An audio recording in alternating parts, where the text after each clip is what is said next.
العالم العربي في حالة حرب، والعدو نوع من المخدرات يدعى كبتاجون.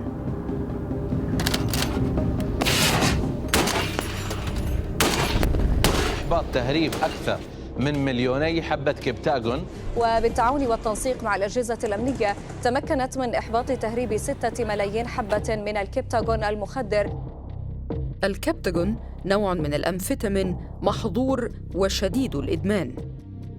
نواجه نشاطات جرمية تهدف إلى التأثير على بنية هذا المجتمع وتماسكه. في هذا الفيلم أحقق في تجارة مخدرات تتجاوز قيمتها 5 مليارات دولار سنوياً. من وين كانت تيجي البضاعة؟ البضاعة تيجي من سوريا. يكشف بحثي عن الدور الذي تلعبه أقوى أسرة في سوريا. ما في مهرب موجود أو شغال إلا ما يكون له علاقات سلطوية. وأكشف كيف أصبح النظام السوري نفسه مدمناً على الكبتاجون. إذا أوقف بشار الأسد المخدرات 20 يوم هناك انهيار اقتصادي سوف يتعرض.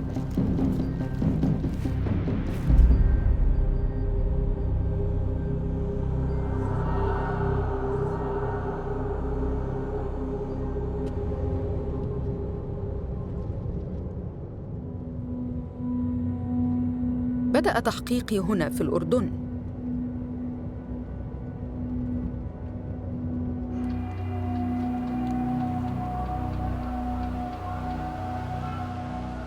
في الأشهر ال5 الأولى من عام 2023 صادرت السلطات في عموم الشرق الأوسط 100 مليون حبة كبتاجون. وراء هذه الإحصائيات قصص كتلك التي يرويها ياسر. كان عمري 19 سنة، تعاطيت الكبتاجون، بس يعني أول ما بلشت أتعاطى يعني بلشت أموري تخرب بالحياة، يعني للأسوأ. صرت أتقرب من الناس اللي بأخذوا هذا الإشي. الجسم إرهاق، شغل أو متابعة أو تطلع وتنزل، بس بدون ما في إشي يغذي الجسم، فالجسم بتلف. يعني وصلت 53 كيلو. 53 نعم، من وراء ما في إشي يغذي الجسم. بعد سنوات من الإدمان يتلقى ياسر الآن العلاج في عيادة، وهو مصمم على تجنب دخول السجن.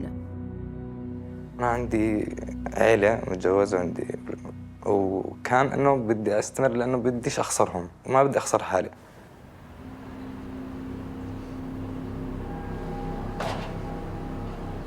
هذا سجن بيرين خارج عمان. يقدر بأن 40% من السجناء في الأردن أدينوا بجرائم مخدرات. ما أريد معرفته هو من أين يأتي كل هذا الكبتاجون. الدليل يشير إلى بلد واحد: سوريا.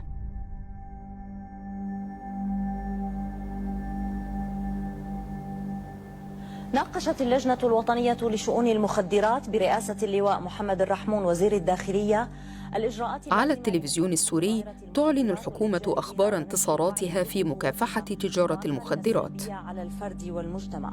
المخدرات والإتجار بها تبدو سوريا وكأنها تساعد في الحرب الدولية على المخدرات. لكن في نفس اليوم تنشر وزارة الداخلية على الإنترنت قصة توحي بأمر مختلف تماماً، تتعلق بشاحنة تعرضت لحادث في طريقها إلى مدينة طرطوس الساحلية. كانت الشاحنة تنقل حمولة ثمينة: 2 طن من الحشيش و3 ملايين حبة كبتاجون.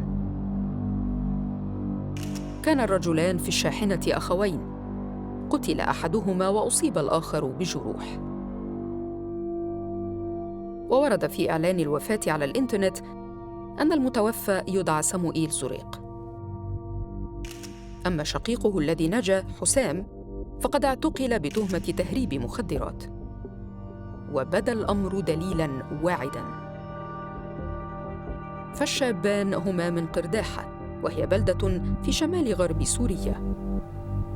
بلدة صغيرة لكنها ذات نفوذ، ذلك أنها موطن أسرة الأسد ومعقل مؤيديها. تمكنا من الوصول إلى شخصين كانا مقربين من الأخوين.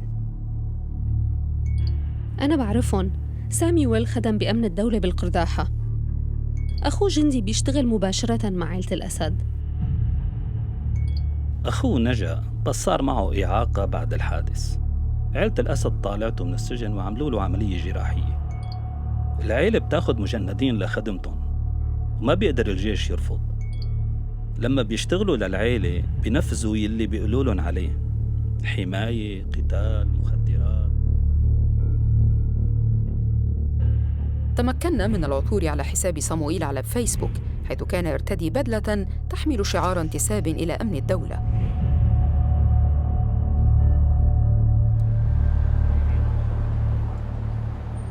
قد يوحي الحادث على الطريق إلى طرطوس بتورط بعض الضباط السوريين في نقل الكبتاغون في أنحاء البلاد. جئت إلى باريس لألتقي صحفياً سورياً مطلعاً على هذا الحادث، يعيش حالياً في المنفى وقد طلب عدم الكشف عن هويته. على ما يبدو انفجرت عجلة السيارة بسبب الحمولة الزائد، لأن الحمولة كانت ضخمة أكثر من 3 طن. فتجمع عشرات المدنيين في مكان الحادث بشكل اعتيادي وشاهدوا المخدرات منتشرة، الكبتاغون والحشيش منتشرة على مسافة عدة أمتار بجوار السيارة. ربما انتبه المارة أيضاً إلى أمر غير عادي بشأن الشاحنة نفسها. هذه السيارة كانت واضح أنها سيارة عسكرية، ليس فيها، لا تحمل لوحات، وأهالي الساحل السوري يعلمون جيداً أن السيارات لا تحمل لوحات، هي سيارات أمنية أو سيارات عسكرية.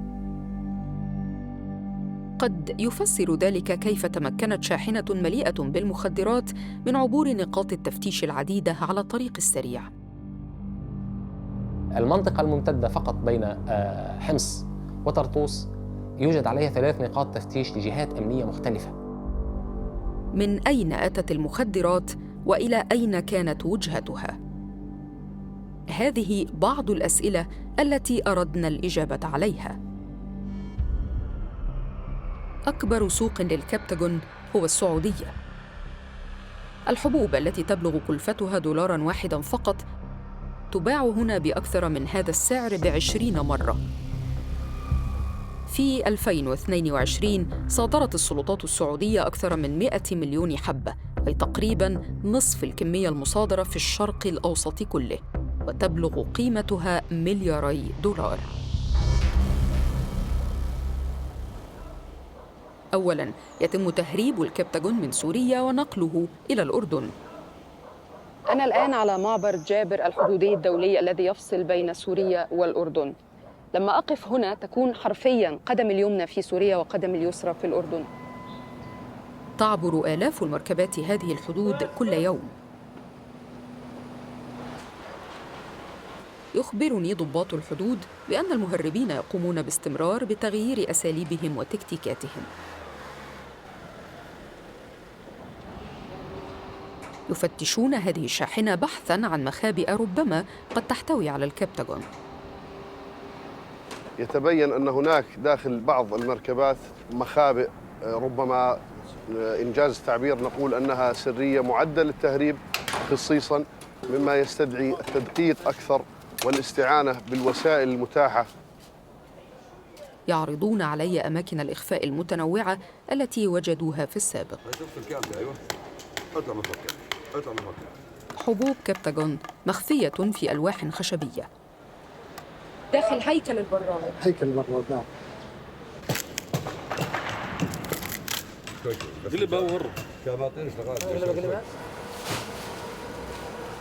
أخبرني أحد السائقين عن تجربته مع حرس الحدود على الجانب السوري.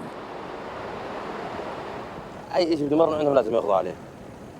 يندفع منه رسوم ويندفع منه تخليص ويندفع منه كوميسيون ويندفع منه تأمين، كل هذا فيه منه الدفع.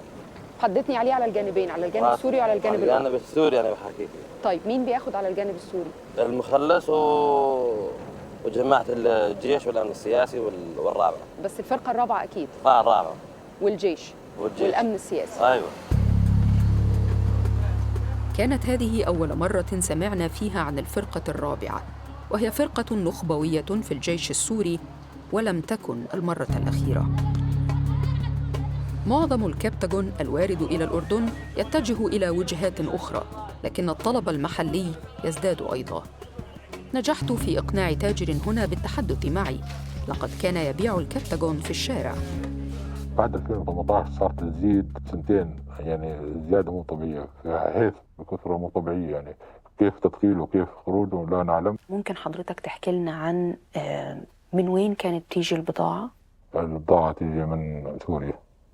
هل تعتقد أنه كان في لربما مثلا جهات معينة داخل سوريا بتشجع على هذا النشاط؟ يحكوا أنه ماهر الأسد أخوه لبشار الأسد هو قائد الفرقة الرابعة، هو المسؤول عن الترويج للكبتاغون بداخل سوريا كامل، ولكن يعني الشباب بالنسبة للعامة الناس دمار شامل. حضرتك بتقول لي إنه زيادة جت متعمدة من داخل سوريا، زي ما سمعت متعمدة من داخل سوريا وكأنها حرب مثلا على الشباب. بالضبط. منذ 2011 والحرب الأهلية المريرة تمزق سوريا. سلمية سلمية سلمية يا الله. أدت اتهامات بارتكاب القوات المسلحة السورية وداعميها الروس جرائم حرب إلى قيام الغرب بفرض عقوبات على شخصيات سورية بارزة. نتيجة لذلك يوشك اقتصاد البلاد على الانهيار، ولحاجته الماسة للمال بدأ النظام النظر إلى تجارة الكبتاغون الرابحة، أو هكذا كانت المعلومات التي وصلتنا. الفرقة الرابعة هي وحدة في الجيش مهمتها حماية الحكومة من التهديدات الداخلية والخارجية، ويقودها ماهر الأسد، الأخ الأصغر للرئيس بشار الأسد. والدهما هو الرئيس السابق حافظ الأسد. وخلال الحرب الأهلية السورية كان ماهر مسؤولاً عن القمع الوحشي للمتظاهرين والاستخدام المزعوم للأسلحة الكيميائية، ويقال أيضاً إنه أشرف على تحول الفرقة الرابعة لتصبح لاعباً رئيسياً في اقتصاد البلاد. نجحنا في إقناع ضابط سابق في الجيش السوري بالتحدث إلينا. كثيراً ما كان يعمل مع الفرقة الرابعة، لم يسبق له التحدث من قبل.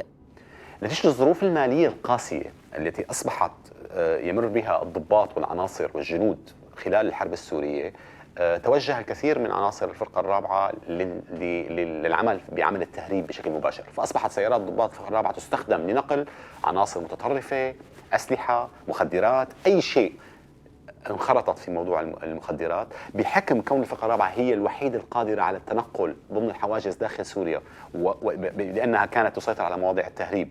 أكاد أجزم كل من أتحدث عنه من عسكريين يتحدث عن أصدقاء أو ضباط قاموا بالوصول لرتب أعلى وقاموا بمكاسب مالية كبيرة لأنهم انخرطوا في هذا العمل.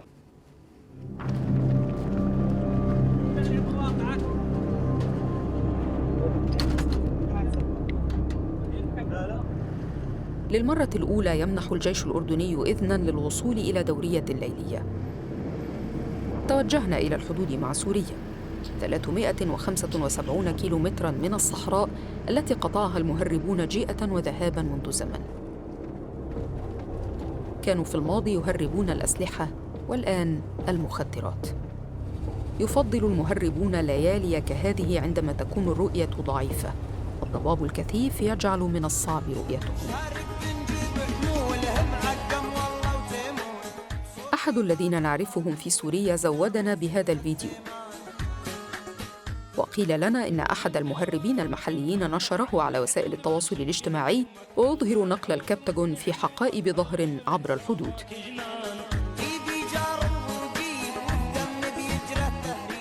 المهربون يملكون أسلحة ولا يخشون استخدامها، وكذا الحال مع الجيش الأردني. في شهر نيسان وثقنا مقتل طفل من عشيرة الرمثان، عوضاً عن أن يحمل حقيبة المدرسة ويذهب إلى مدرسته، حمل حقيبة المخدرات وتوجه إلى حتفه على الحدود السورية الأردنية. يصل متوسط راتب الموظف السوري فيها إلى $15 شهريا، فنحن نتحدث عن $10,000 إلى حد $14,000 أمريكي على الليلة الواحدة إذا نجح المهرب في تجاوز الحدود. تحدثت مع بعض المهربين من أبناء المنطقة، وإما نحن نجمع مبلغ مالي نستطيع فيه شراء منزل أو نستطيع أن نتزوج، غير ذلك نحن معدومون من الحياة. في يناير كانون الثاني من عام 2022 قتل نقيب في الجيش الأردني في اشتباك حدودي. حضر الملك عبد الله مأتمه وشاع خبر مقتله في عموم البلاد، وعلى الفور منح الجيش صلاحية إطلاق النار على كل من يقترب من الحدود. بعدها بأيام قتل 27 مهرباً من سوريا برصاص الجيش. لم تحصل عائلاتهم على جثامينهم، أغلبهم تم دفنهم داخل الأراضي الأردنية. أهالي القتلى يتخوفون من الذهاب إلى الأردن، هم يتخوفون أولاً من الخضوع لتحقيقات بسبب تورط أبنائهم بشكل دقيق، هم يعرفون أن أبنائهم متورطون بالمخدرات. مرت دورية هذه الليلة بدون حادث، لكنني حظيت بفرصة نادرة للتحدث مع ضابط في الاستخبارات العسكرية الأردنية، وسألته كيف يقوم تجار المخدرات بتجنيد المهربين. ما بين 18 ولغاية 30 سنة هي الفئة المستهدفة. الأوضاع المعيشية صعبة جدا بالداخل، فيتم استغلال الأوضاع المعيشية لشرائهم مقابل العمل مع تجار المخدرات. بس لما يصلوا إلى الحدود، إذا وصلوا، يعني حضرتك تقول إنه يتم إطلاق النار الآن على أي هدف متحرك يصل حتى للمنطقة الحرام، فإذا هي في مرماكم. نعم صحيح. وما يردنا معلومات من الجهات الأمنية المختصة إنه هذه العمليات التهريب منظمة، وهي تنظيمات تختص بتجارة المخدرات.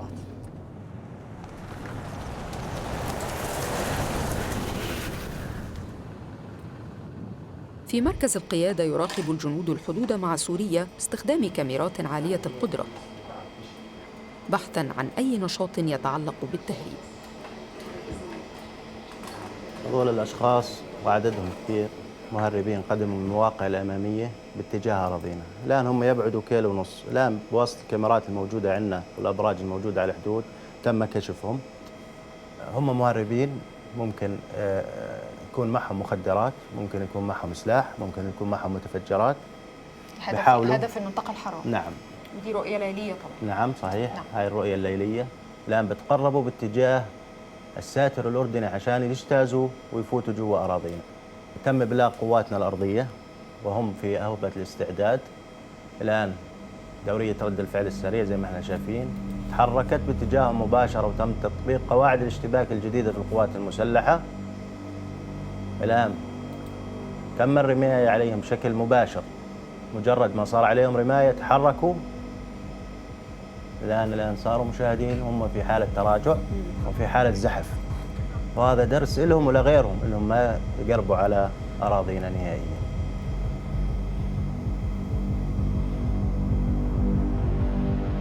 نحن نواجه نشاطات جرمية تهدف إلى ضخ كميات كبيرة من المخدرات إلى الداخل الأردني. بالنسبة لنا الهاجس الأكبر هو الجماعات المسلحة. الميليشيات تتلقى مساعدة من المخافر السورية. خارج الأردن سمعنا وقرأنا وانتهينا إلى أنه هناك ترجيح، أنه هناك دور للفرقة الرابعة السورية في التصنيع للحبوب المخدرة. هل لديكم معلومات عن ذلك عمليتي؟ ما يهمني هو العناصر التي أراها بشكل يومي أمامي منتشرة على الحدود، سواء كانت هذه العناصر تتبع للفرقة الرابعة أو لأي جهة أخرى، هي بالنسبة لي تهديد. هذا التهديد لأنه موجه نحو بنية المجتمع الأردني وما يحيط فيه من مجتمعات في هذه المنطقة. The Assad regime is waging a drug war against its regional neighbors, most specifically Jordan and Saudi Arabia. And Jordan is having to use what tools it can to try to fight back عمل جول ريبورن مبعوثاً أمريكياً خاصاً إلى سوريا بين عامي 2018 و2021، ولا يخامره شك في من يدير حرب المخدرات ولماذا. It's the brother of the ruler of Syria, who is the kingpin behind the narco-trafficking from Syria into Jordan. Assad is doing all of this to destabilize his regional neighbors, which is his one grand strategy, and also to continue to generate the revenues that he needs in order to keep waging war. ليس جيران سوريا فقط هم من يشعرون بأنهم مستهدفون. هذه محافظة إدلب في شمال غرب سوريا، وهي إحدى آخر الأماكن التي ما زال معارضو حكومة الأسد يسيطرون عليها. مصادر هي المخدرات كله من منطقة سيطرة النظام، وعم تتوزع بشكل طبيعي حسب سيطرة الفرقة الرابعة. ما في مهرب موجود أو شغال أو كذا إلا ما يكون له علاقات سلطوية. غالب التهريب يغلب عليه الطابع المدني. ليش؟ لأنه المهربين الأساسيين ما هم اللي بينقلوا المادة، إما بيستخدموا أشخاص ضعاف نفوس مشان المال، أو يستخدموا الأطفال أو النساء.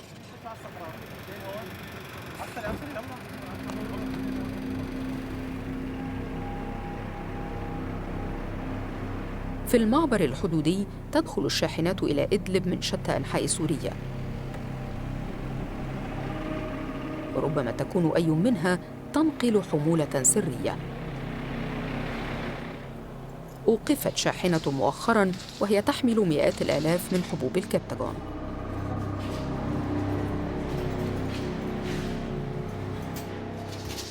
وردتنا معلومات من مكاتب الرصد الاستخباراتية عن وجود شحنة مخدرات مخبأة داخل سيارة شاحنة نوع براد قادمة من مناطق سيطرة النظام المجرم، وبالتحديد من بلدة نبل الواقعة شمال غرب مدينة حلب. يعرضون لنا كيف تم اكتشاف المخدرات. تقول السلطات في إدلب إنها صادرت أكثر من 3 ملايين حبة في العامين الماضيين، وتشير بأصبع الاتهام مباشرة إلى مناطق سيطرة النظام. ويتواجد في مناطق النظام المجرم العديد من المصانع تنتشر في جميع المحافظات السورية التي يسيطر عليها، ويتم تصدير الكميات الأكبر إلى الدول المجاورة كدول الخليج وتركيا ودول أوروبا وأفريقيا، وتتم عمليات التصدير إلى دول أوروبا وأفريقيا من مرفأ اللاذقية الذي تسيطر عليه الفرقة الرابعة التابعة لماهر الأسد، وذلك عبر التنسيق مع شخصيات نافذة من عائلة الأسد.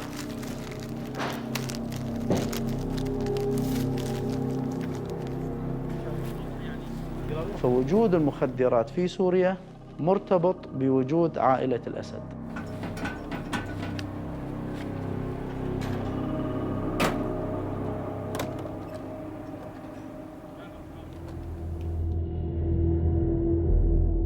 سمعنا اتهامات متكررة عن دور نظام الأسد في إنتاج كميات هائلة من الكبتاغون، ولكننا لم نكن حتى الآن نملك الدليل الدامغ الذي نحتاج إليه.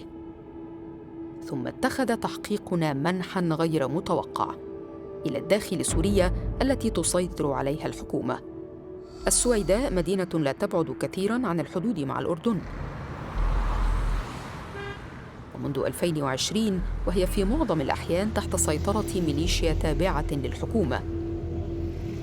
كان زعيمها هذا رجلاً يدعى راجي فالحوط. كان راجي فالحوط لديه مجموعة تقدر بحوالي 60 عنصر، منهم مسلحين من أبناء المحافظة، ومنهم مسلحين مفروزين من شعبة المخابرات العسكرية للدوام في مقرات راجي فالحوط. كان اليد الضاربة لشعبة المخابرات العسكرية في جنوب سوريا في محافظة السويداء. ارتبط اسم ميليشيا فالحوط بقصص العنف والجريمة والقتل خارج نطاق القانون.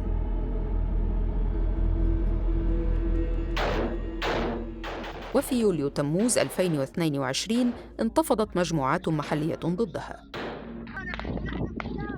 التقط أفرادها هذه الصور خلال هجومهم على إحدى قواعد فالحوط. وبعد يومين من المواجهات قتل 11 من رجال فلحوط وتفرق الآخرون، أما فلحوط نفسه فقد اختفى. هاي حركة قوات الخرا يلا. عندما دخل المقاتلون المنتصرون قواعده المهجورة فوجئوا باكتشافات مذهلة.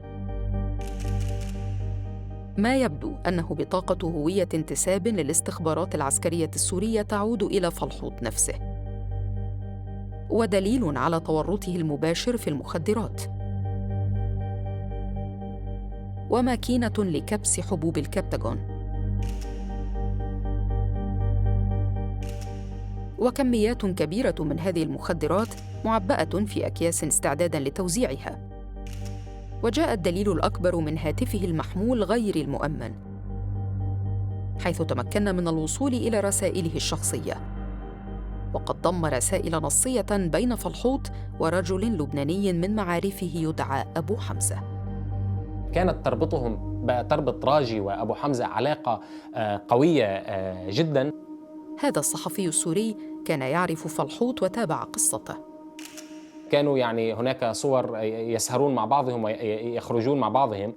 في شهر آب هناك محادثة تظهر على الجوال في شهر آب 2021، يتحدث راجي فلحوط مع أبو حمزة بخصوص نقل معدات المعمل من لبنان إلى سوريا.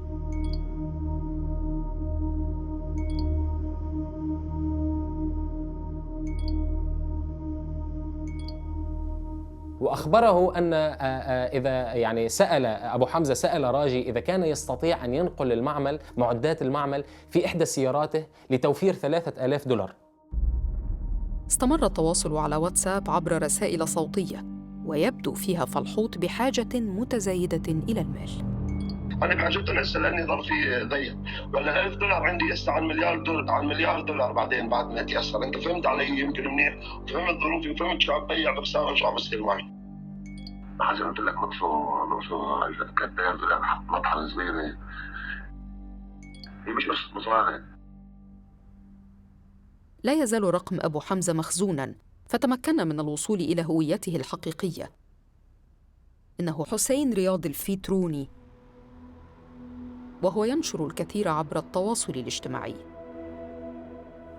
لدينا معلومات أن هذا الشخص يتبع رسمياً لميليشيا حزب الله. حزب الله هناك حرص، هو متورط، لكن هناك حرص كبير على أن لا يكون عناصره يعني هم جزء رئيسي من عملية نقل المادة. في هذه الصورة على فيسبوك يظهر أبو حمزة مع نوح زعيتر، وهو تاجر مخدرات لبناني سيء الصيت. راجي فلحوط هو جزء من شبكة كبيرة ومنظمة، وهو أول إثبات ودليل قطعي على تورط النظام السوري في عملية تهريب المخدرات. كان هذا تقدماً كبيراً في تحقيقنا، فدليل الهاتف وبطاقة الهوية تورطان راجي فلحوط بقوة كشخص رفيع المستوى في النظام يعمل في تجارة الكبتاغون. أردنا التحدث مع فلحوط مباشرة، لكن أماكن وجوده مجهولة.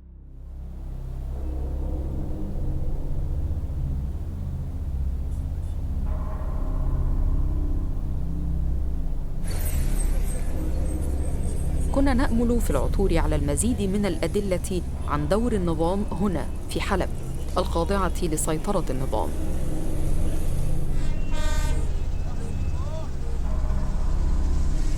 كان علينا التصوير بسرية داخل ثكنات الجيش هذه، حالتها المزرية لافتة للنظر. وجدنا جندياً مستعداً للتحدث معنا إذا ما أخفينا هويته. أخبرنا أن راتبه الشهري هو 150,000 ليرة سورية فقط. ما يقارب 150,000، يعني بجيب لك $30 أو 25 ل $30. تمام، بقضيك إني 3 أيام للي عنده ولدين 3. فنحن كتجار عم نشتغل فيها نبيع لهالشعب، لأن أكثر شيء عم بيجيب حاليا مصاري. طلبنا منه أن يشرح لنا دور وحدته في تجارة الكبتاغون المحلية. 2021 طلعت مع رفيق أنا بقافلة الترفيق، ففي نقطة معينة ما بصير نروح للمعامل، بيعطونا هن نقطة معينة هن على كيفهم، نشتري نحن من حزب الله. ففي اكياس كيلو، في اكياس 5، في اكياس 4، حسب هن شلون معبينهم. فبنستلم البضاعة بنحطها بالبيكوب بنغطيها وبنضل جاي. نحن هون نكون ناسقين مع الفرقة الرابعة، نكون ناسقين القادات مع بعض، فشغلتهم الفرقة الرابعة يسهلوا لنا الطريق. فإذا بكون في سير بمشوا السير أو بيقطعوا السير بس لتعدي القفلة تبعتنا، ومن وصلنا على المخيم كأن شيء لم يكن. مرة أخرى يرد اسم الفرقة الرابعة النخبوية في الجيش السوري، وكذلك حزب الله، الحزب الشيعي اللبناني وجماعة مسلحة. إنهما مقربان من الحكومة السورية، واتهما بتورطهما في تهريب المخدرات، وهو ادعاء لطالما أنكروه.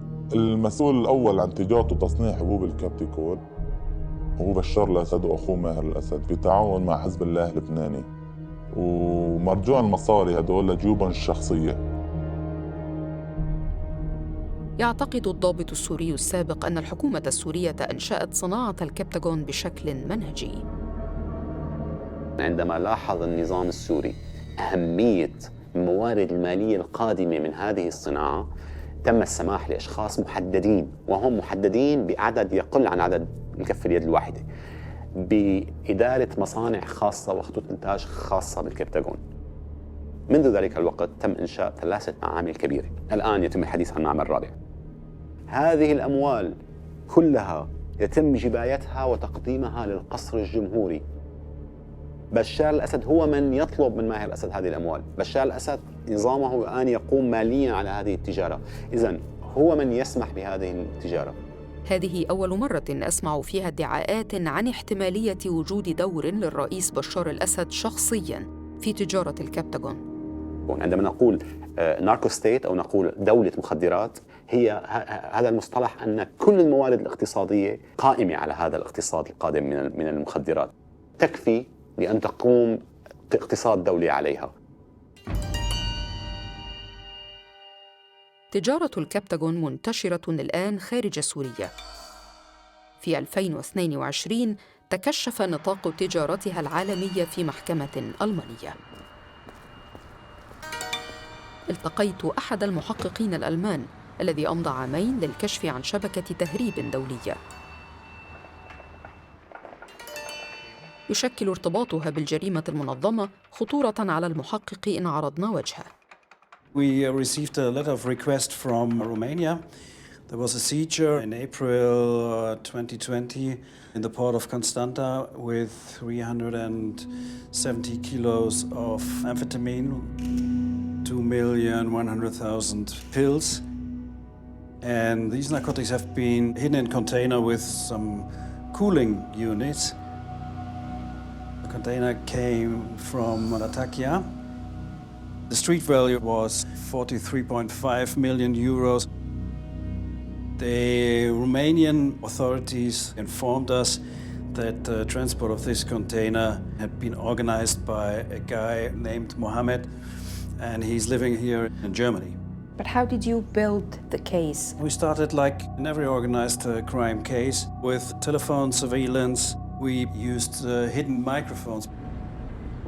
واصل المحققون عمليات رصدهم في ميناء كونستانسا الروماني. إذا وصلت شحنة أخرى قد يتمكنون من القبض على المهربين متلبسين بالجريمة. Second shipment was a few months later in August 2020, hidden in Lebanese soap.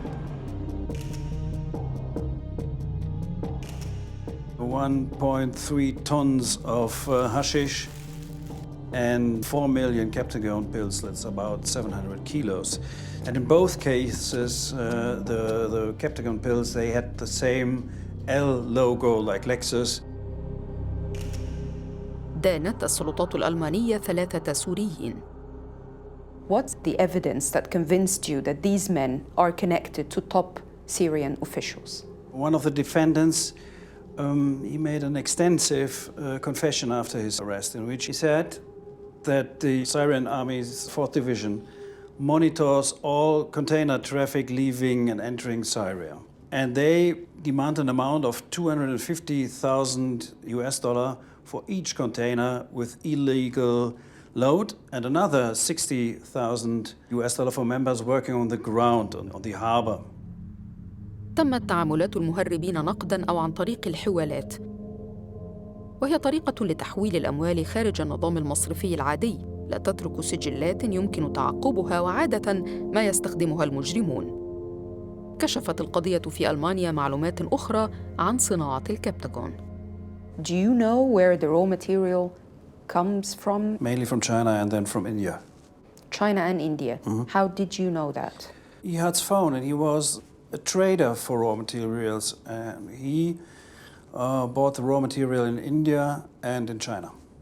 عثر المحققون على طلبيات لمواد كيميائية تستخدم لصنع المخدرات.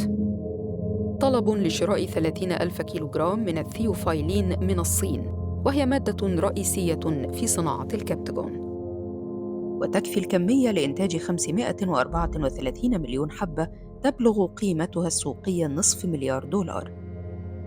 القضية كشفت أيضاً عن ارتباطات بأفراد آخرين من عائلة الأسد. How would you describe the smugglers' ties to the Assad's family?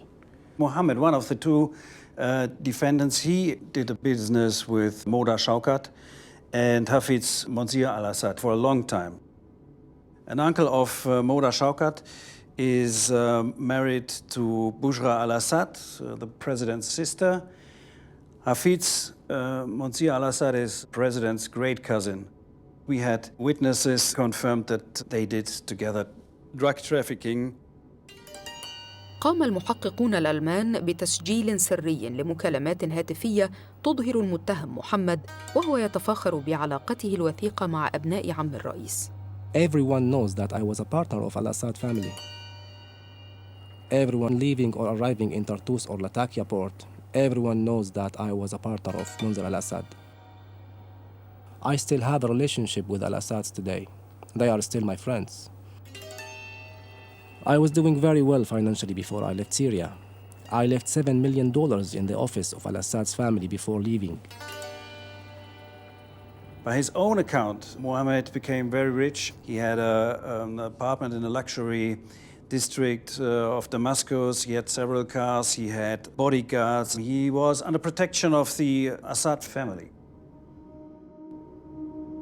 مع تراكم الأدلة تتزايد احتمالات لي بأن تكون تجارة المخدرات خاصة الأسد، وسيكشف لنا المزيد. في مارس آذار 2023 أعلنت بريطانيا والولايات المتحدة فرض عقوبات على أفراد يشتبه بتورطهم في تجارة الكبتاغون.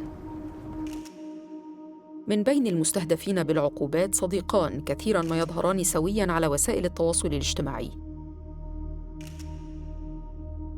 وسيم الأسد قريب آخر للرئيس السوري ونوح زعيتر. سبق وأن رأيت زعيتر مع أبو حمزة. إنه مشهور في لبنان ومطلوب منذ سنين بتهم تهريب مخدرات.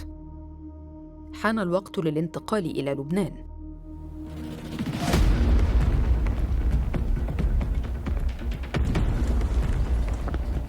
كما الحال مع الأردن، شن لبنان حرباً على مهربي الكبتاغون.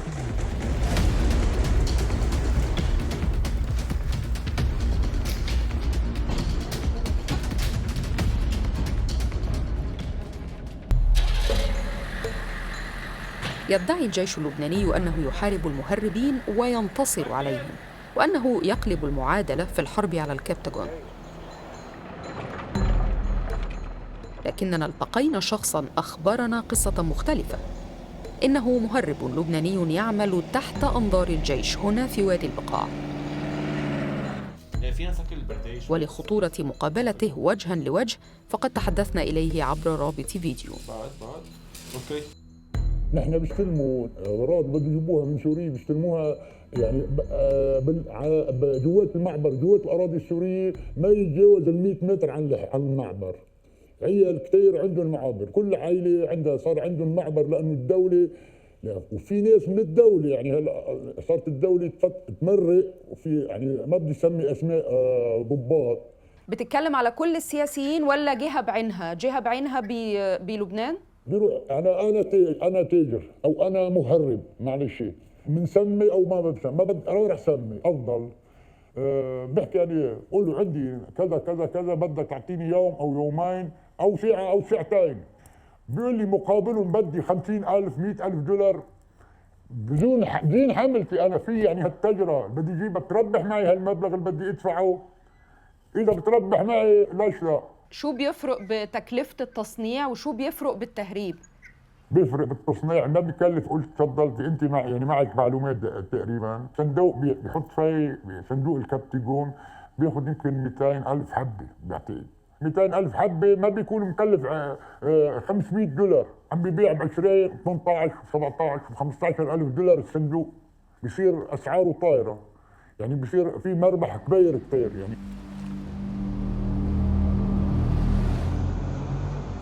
في وادي البقاع سمعت كثيراً عن حزب الله، لكن أحداً لم يكن مستعداً للتحدث عنه علانية. ولذا جئت للقاء أشرف ريفي الذي عمل وزيراً للداخلية في لبنان وقائداً لقوات الأمن الداخلي. يعترف بأن الحكومة فقدت السيطرة على البقاع. أمرت قوى الأمر الواقع أغلبية مناطق حزب الله، ونحن بنعرف تماما أنه حزب الله يتمول جزء من تمويله من الجريمة المنظمة، والمخدرات هي جزء من الجريمة المنظمة بكل أسف. اسمح لي أسأل حضرتك، من أين لك بهذا الاستدلال؟ أنا حكما كنت ضابط بقوى الأمن 40 سنة، عملت قائد المؤسسة 8 سنوات. هلا بكل أسف خلينا نكون واقعيين، من يدور بفلك حزب الله في لبنان أو بأحد أجهزة النظام السوري حكما يعني ملاحقاته القضائية بتكون أخف من الآخرين، باعتبار أنه هناك قوة خارجة عن القانون تحميه، بيكون القضاء مربك معه بهالمعنى هذا. في بيروت كشفت قضية قضائية حديثة عن بعض الروابط غير المتوقعة بين تجارة الكبتاغون في لبنان والنظام في دمشق. تركزت على رجل أعمال لبناني سوري معروف يدعى حسن دقو، لديه أصدقاء في مناصب رفيعة، ويظهر في هذه الصورة مع رئيس الوزراء اللبناني السابق سعد الحريري. يعتقد أيضاً أن لدقو علاقات وطيدة بحزب الله والفرقة الرابعة. بدأت المحاكمة بعد إحدى أكبر عمليات ضبط المخدرات في التاريخ. في مارس آذار 2021 صادر الضباط في ماليزيا نحو 95 مليون حبة كبتاغون كانت مخبأة في المئات من هذه العجلات البلاستيكية. كانت هذه الشحنة الهائلة في طريقها إلى السعودية، حيث تقدر قيمتها السوقية هناك بما يصل إلى $2 مليار. دقو هو أكبر بارون كبتاغون يتم القبض عليه في لبنان حتى الآن.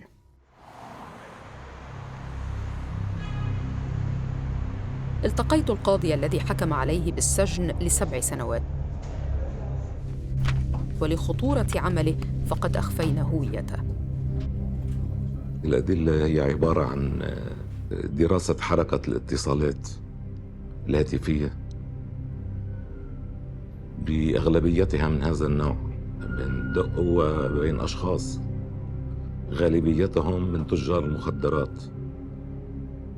في دفاعه ادعى دقو بأنه كان يساعد السلطات اللبنانية والسورية. قال أنه يتعاون مع الفرقة الرابعة. هل قدم أي دليل على صلته بالفرقة الرابعة؟ بطاقة صادرة عن الفرقة الرابعة. على الرغم من ذلك استنتج القاضي عدم وجود أدلة تربط مسؤولين سوريين بتهريب دقو.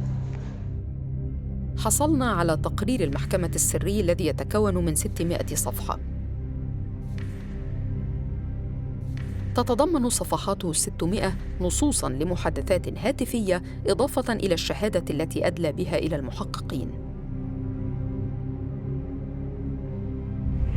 تم العثور في هاتفه على فواتير لمعدات يمكن استخدامها لصنع وتهريب المخدرات، بما فيها شحنة كبيرة من العجلات الصناعية.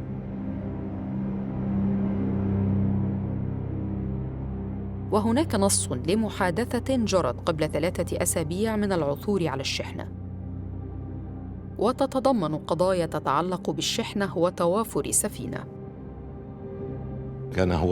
كان يعطي معلومات لفرع المعلومات، وفجأة تبين لهم وجود شحنات خارجية لم يعطهم معلومات عنها. وقالوا إن هو عن دليل كان هو الأقوى في قضية حسن دقو. هو الدليل تحليل الاتصالات والموقع الجغرافي للاتصالات.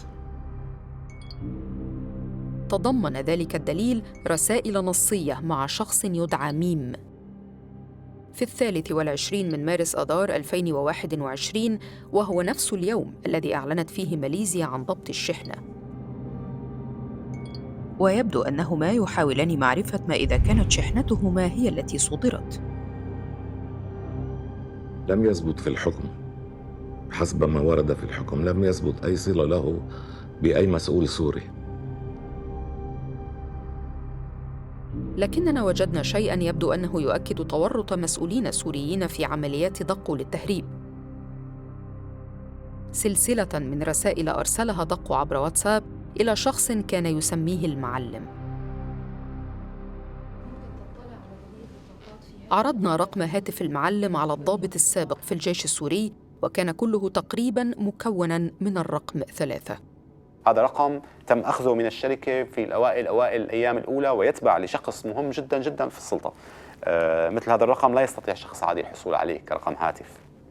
يعني الرقم الذهبي، خصوصا يعني الأرقام التي كانت فيها أكثر من 5 خانات أو 6 خانات متتابعة لنفس الرقم، نتحدث عن طبقة بشار الأسد والقصر الجمهوري، أو مباشرة لقادة ذو نفوذ عالي. تحرينا عن الرقم، وأخبرتنا مصادر سورية عالية بأن المعلم في الواقع هو هذا الرجل، غسان بلال. إنه الرجل الثاني في الفرقة الرابعة التابعة لماهر الأسد، ويعتقد بأنه يدير مكتب الأمن ذا النفوذ القوي. توجد العديد من قواعدها خارج العاصمة في بلدة تدعى صبورة.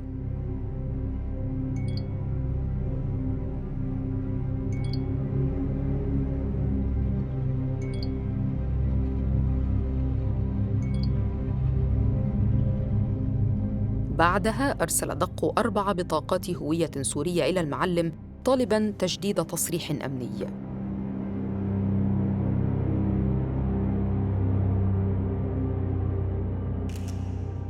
إذا كان المعلم هو حقاً غسان بلال، فإنه يبدو في المحادثة أن أرفع ضباط الجيش السوري مرتبط بتجارة الكبتاغون. كشف تحقيقنا كيف أن أشخاصاً في قمة النظام السوري يقفون وراء تجارة غير مشروعة تبلغ قيمتها مليارات الدولارات. إنهم يجنون الأرباح فيما يكافح العالم العربي لاحتواء وباء تعاطي المخدرات. في مايو أيار 2023 اتفقت جامعة الدول العربية على عودة سوريا بعد 12 عاماً من طردها من الجامعة بسبب قمعها الانتفاضة الشعبية. إنه انتصار دبلوماسي للرئيس الأسد، لكنه مشروط باتخاذ سوريا خطوات لمواجهة تجارة المخدرات. You can deal with Assad to try to get him to curtail the flow of Captagon. All of it, though, is just trying to contract with the arsonist to put out the fire. Once he's proven that he can get something by promising to dial it down, then in the future, if he wants something else, he can dial it back up. لكن بالنسبة لإدارة مكافحة المخدرات في الأردن يستمر العمل بشكل اعتيادي. في 2022 صادرت السلطات هنا 69 مليون حبة كبتاغون. في كل عام تنقل المخدرات المصادرة 2 أو 3 في قافلة مسلحة. اليوم رح نتلف 25 مليون حبة كبتاغون. الخطر انه كمية كبيرة يعني قاعدين ننقلها، فاكيد يعني وارد انه ممكن تتعرض للخطر خلال النقل، فعشان هيك الحراسة موجودة. يتم إتلاف المخدرات في هذه المنشأة الصناعية السرية خارج عمان. الكميات هائلة، لكنها جزء يسير فقط مما يتم تهريبه. اليوم سوريا أصبحت تصنف بجمهورية الكبتاغون. سوريا بلد الحضارة، سوريا بلد التاريخ، أصبحت اليوم مصدرة الأولى عالميا للكبتاغون. فكيف إن استمر هذا الوضع لعدة سنوات قادمة؟ نحن أمام مشهد سيء جدا. المخدرات يتم إعدامها في دقائق. The scale of the revenues, it dwarfs the Syrian state budget.